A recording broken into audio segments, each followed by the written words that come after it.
All right. Now we go back up to Gromma, Respectful Restraint, Tier 2. We're just going to try to work everything up to Tier 3 like we did with Diana. Diana. All right. Where are we going? 250? We got a long way to go and a short time to get there. Smokey the Bandit thing. Isn't that Smokey and the Bandit? Yeah, it is. Totally is. All right.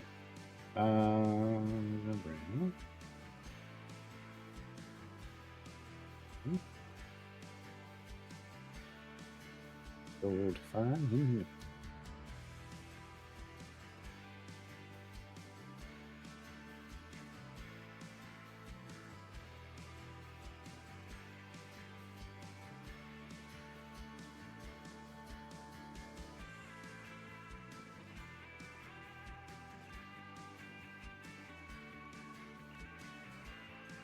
Guess we could put Gromma in her own adventure.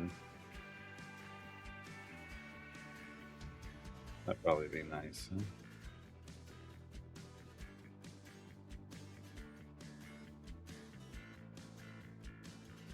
Corrupted gems. What's worth buying? What's not? Generally speaking, the safe buy is the support pigments. Anything else is you're making an informed decision. Hopefully, it's informed. I mean, if you're going to buy a golden epic, it needs to be a significant one, right? So you got to understand, like, what ability is that golden epic buffing? Is it worth it? If you're going to buy feats, you have to understand that the feats will eventually be available for gems. So it takes like 6 months. So do you want that feat right away? Are you okay waiting? Yeah. That's what I got for you. Also, don't we have one coming up not too far in the future? 15 days, 16 days.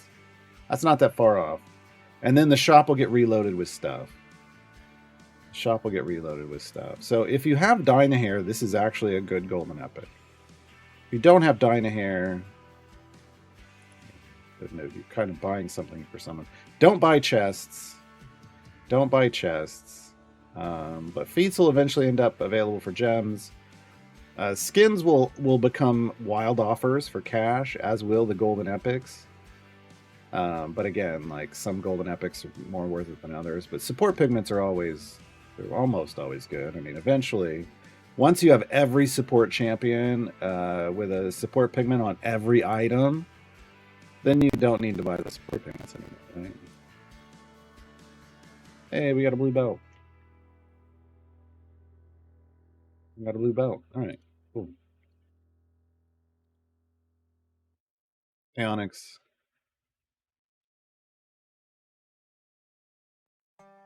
The 101 guide. We've done that. Hold on. That was Garwar's guide to getting started. Hold on. Getting started.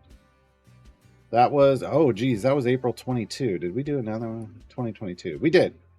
Getting started in season 4, June of last year. So, I would...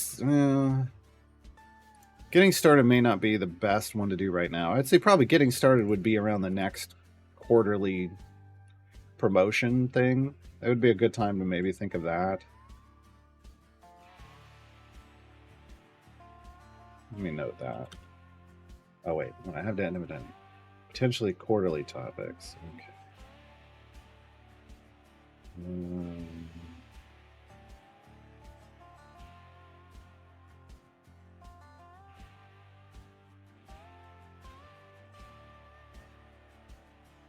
When that is a potential. I know in, let's see, January, February, March, April, May, June. July, one of the options on the table will be the quarterly review of Champion Review.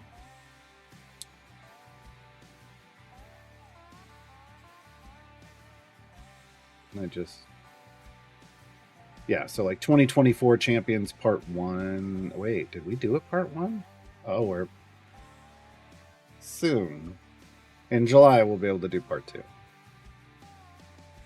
We had a jam-packed schedule. Hey, C-Love. About the tadpole for men's because it fit with Absolute Adversaries. Yeah, I mean, there's tadpole feats, and if you want them right away,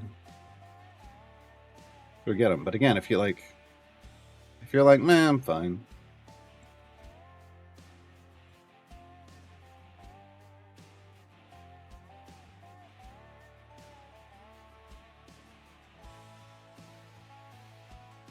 They end in 16 days, Onyx. 16 days.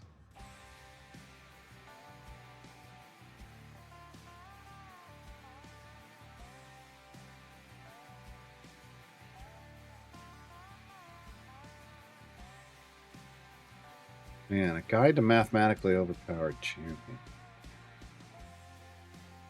I feel like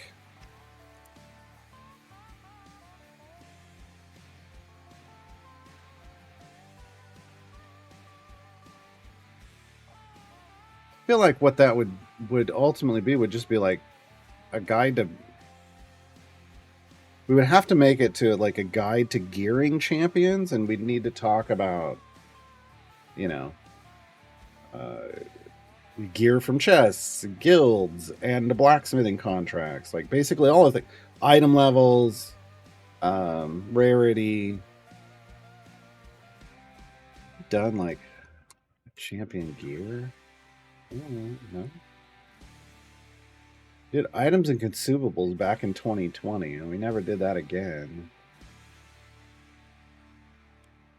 Oh man, if they could patch in that once we get tabs in the thing, then maybe that would be that'd be a thing. Once we get the bench builder, we could do an items and consumables revisited. I think maybe. I don't think. Yeah, we only did that once. That's possible. Possible.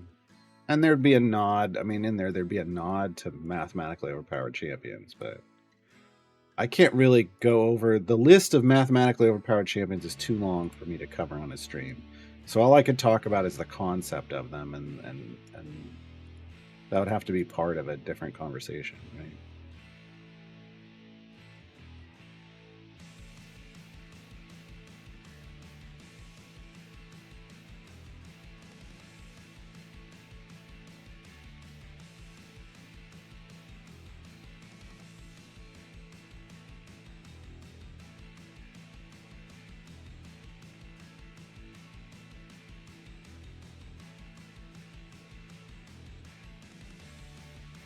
Nathless, that's called RNG. That's random number generation. That's the way RNG works.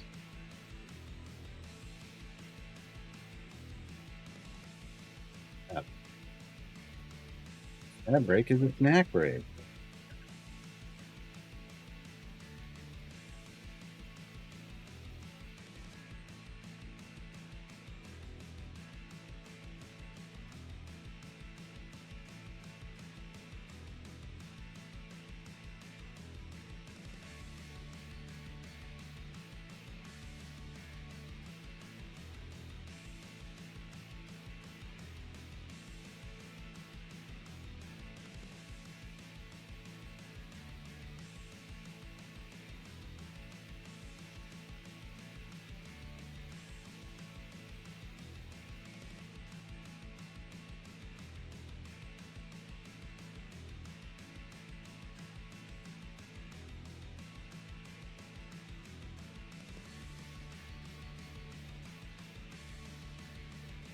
There's an ad break thing. What are you doing? That's not the right.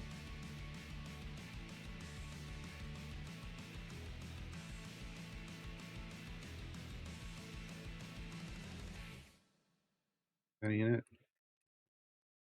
That ain't it.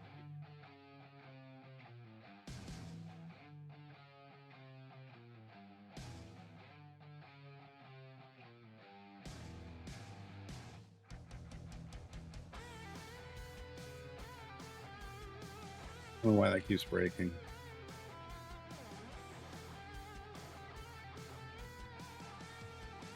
I don't know why that keeps breaking. We're back from ads. Nathlist, all he said is that's what RNG is. Random number generation. RNG. That's you can have good, you can run the pity timer every time, or you can get it early. That's just the way it works. C-Lob, what is a UBS champion? I have no idea. What is a UBS champion? What is that a reference to?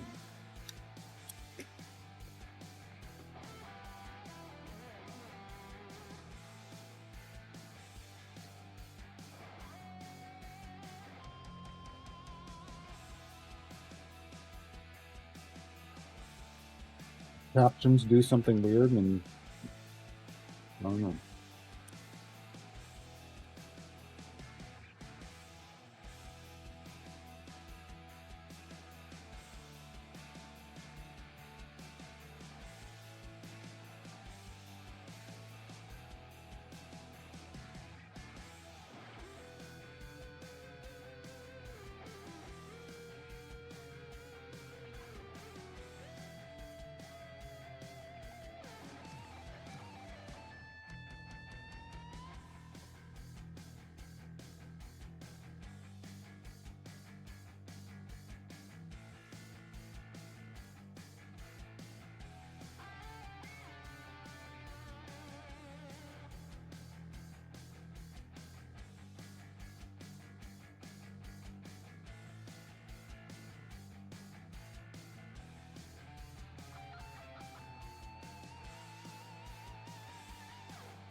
That's got to be a translation thing. I think what it means is it's your bud setting champion.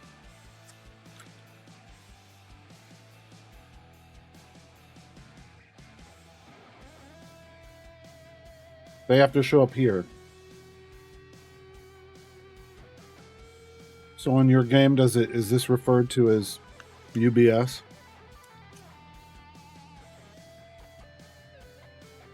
Instead of bud?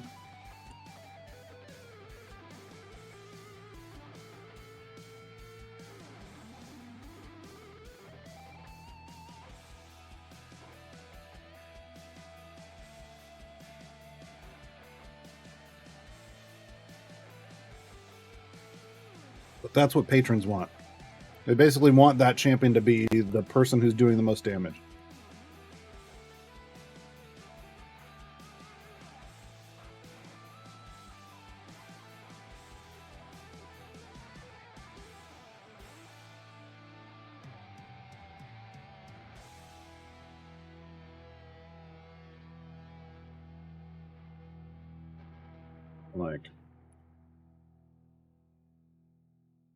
Like there. Minsk as your bud setting DPS. So I think it's it's what it's called for yours, I guess.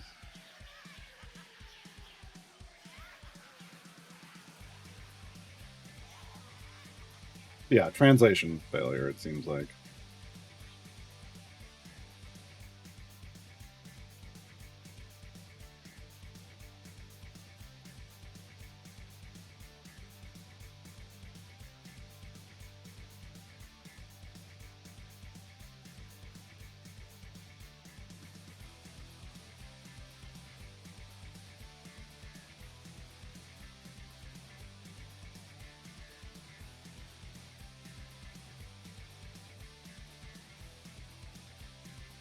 J-Dog, if you're asking me, I have mine set to Sarcab.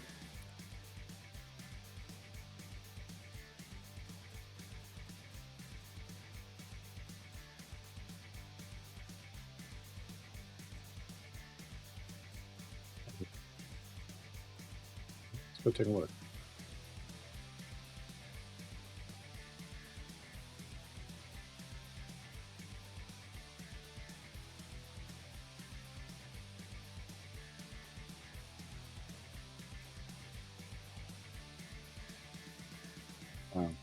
No, that's not gonna happen.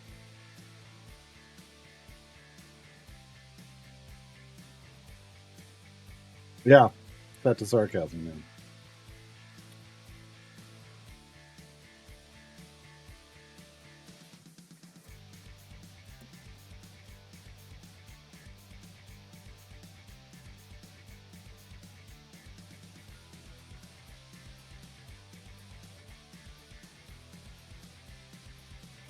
No, it's set phasers to pun. Come on, Lurking Rider. Set phasers to pun.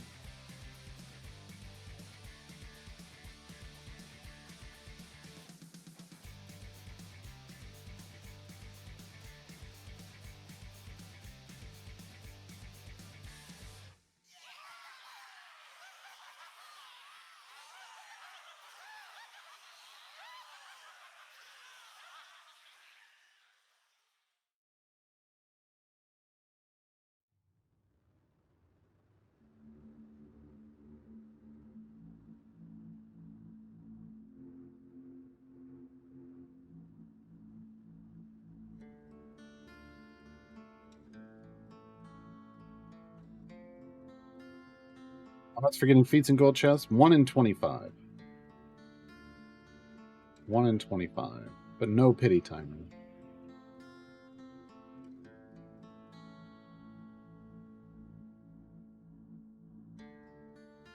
Okay, so let's see. The next.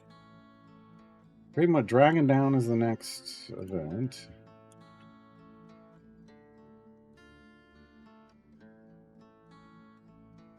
Oh, we're done.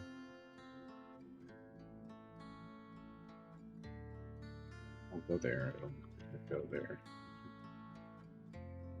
And then after Dragon Down would be Founders Day.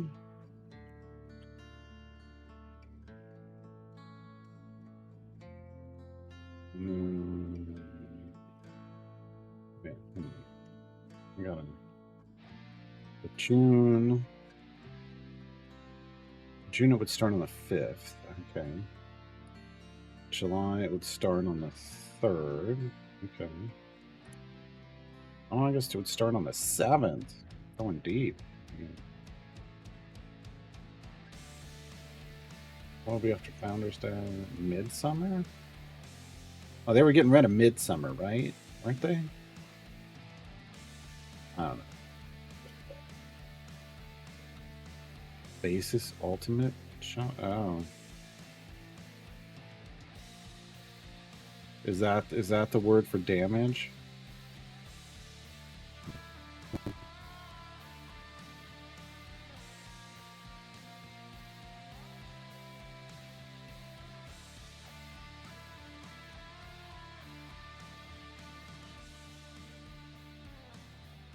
Both mids are going away? Okay.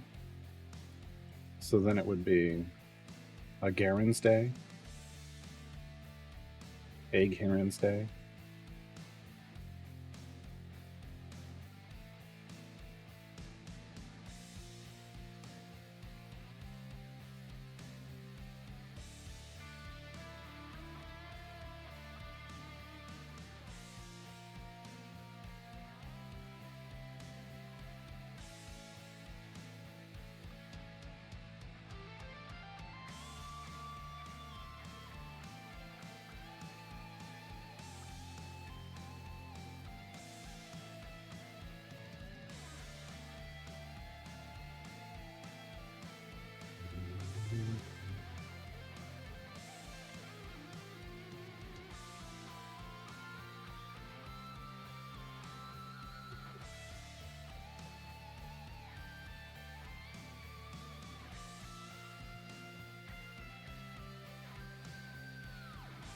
I think somebody asked at the top of the stream, did I watch the Grand Prix? Yes, I did. It was great.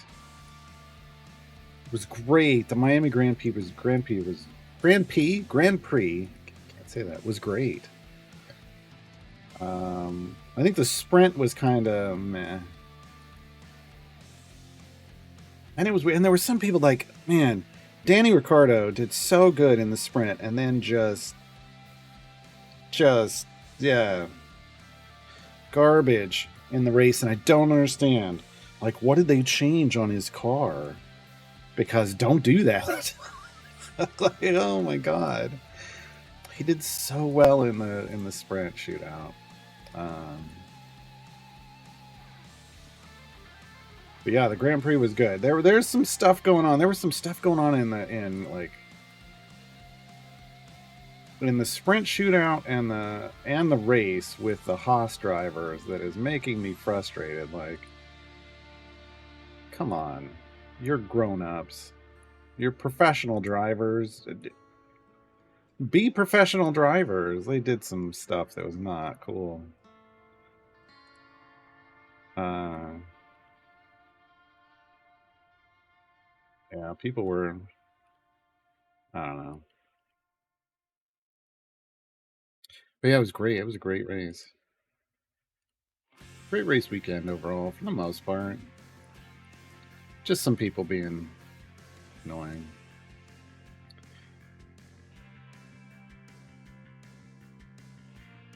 I kept Virgil's speed item math list, but I feel like you almost want it golden first. He needs so many item levels. He's hungry.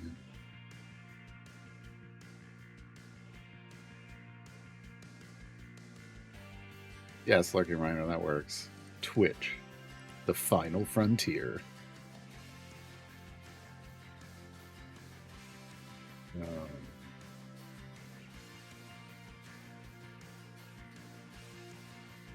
What the heck is... What? What is that? That's not even from... That picture is real old, J-Dog. And I don't understand the Shaq reference.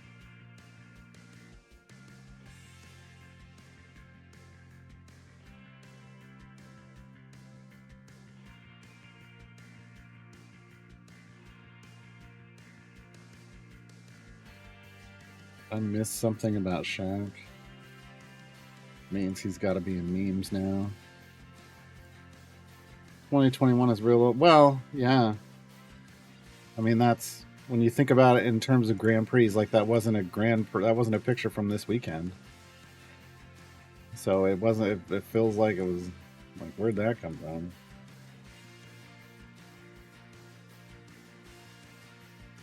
Well, Shaquille O'Neal is 7'1", and maybe people. I want people to put this in the proper framing. 7 feet 1 inch. 6'1" is usually pretty tall, and Formula One drivers tend to be short on purpose because they're not sitting like this, like you do in a car. Like they're laying, like they sit in and they slide in, and their legs are stretched into the car, like through the middle. So, yeah, that's when they're tall. Like Max is tall. Max is 5'11". The whole car has to be built around him. Lewis, I think that's Lewis on the podium in that picture, 5'9". Like the car has to be built around them, and if they have another driver in that car, like they have to change like where the seat is, but the seats, like the car literally gets built around the driver, and where the driver's going to sit and where the humps are underneath and things like. So Shaq's 14 inches taller than Max Verstappen. And Max Verstappen is the tallest driver in that picture. So.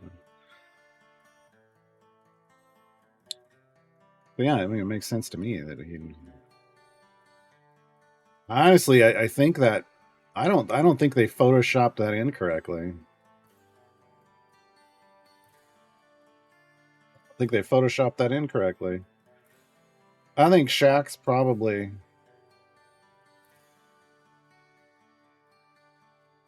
closer to Max's height in that picture and would have been a little higher than Lewis.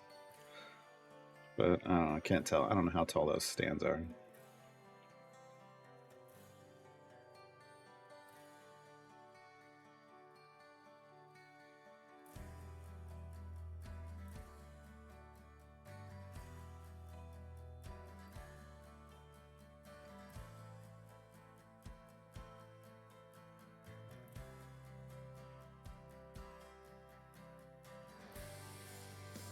Yeah, Shaq's like 14 inches, just a foot and 2 inches above what Max would be in that picture. And I don't know that they framed that right. I can't tell. We came in late to a meeting once, and halfway through the meeting, I realized the very tall dude next to me was Magic Johnson. Wow, that's well.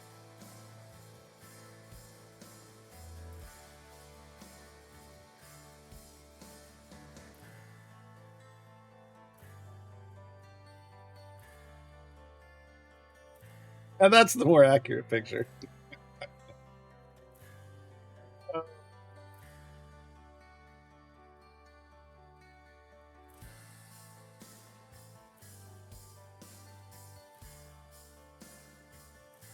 Stood next to Shaq. I'm 6'3" and feel like a child next time. I bet, yeah.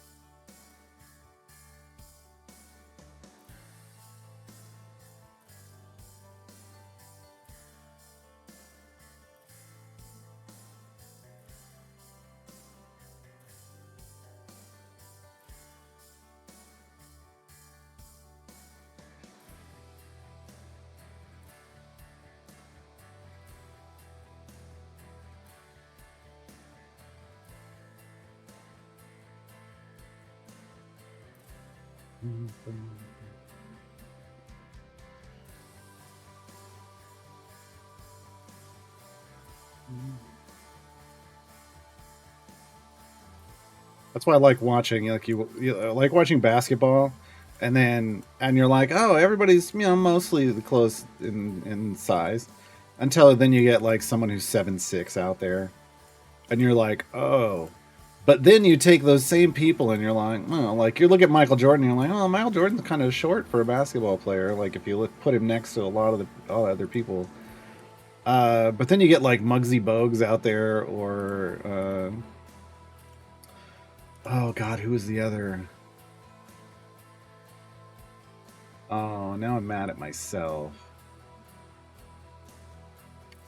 There was a guy that won the slam dunk champion. Spud Webb. Spud Webb won the slam dunk championship. You put him next to someone like Spud Webb, and you're like, oh, Michael Jordan's kind of tall. For the record, Michael Jordan's like 6'6". He's not even. That's not even tall for basketball.